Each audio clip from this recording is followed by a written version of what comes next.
I do a lot. I have a very, very active lifestyle: boating, fishing, diving, snorkeling, skiing. I work out at least with weights 5 days a week. I do my cardio, and I love being in the gym. I was born with hip dysplasia and a shallow socket, which I did not know until I was in my mid-20s. I fell, and that all of a sudden started causing extreme pain.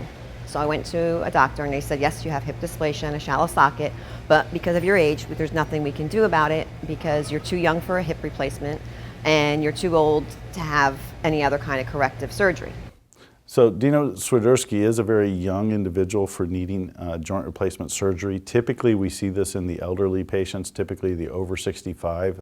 They have pushed our indications to the younger and active patient population like Diyna, particularly when they have eroded away their bone and they're having severe bone-on-bone pain. My pain level before my surgery was very extreme. It limited, I couldn't even walk without flinching, couldn't sleep. I'd wake up in the middle of the night, just lying down bothered me. Hip resurfacing is a type of hip replacement procedure. It is an alternative to a traditional hip replacement procedure for young and active individuals who will most likely need another surgery in their lifetime. With hip resurfacing, you're trying to maintain the femoral head bone stock.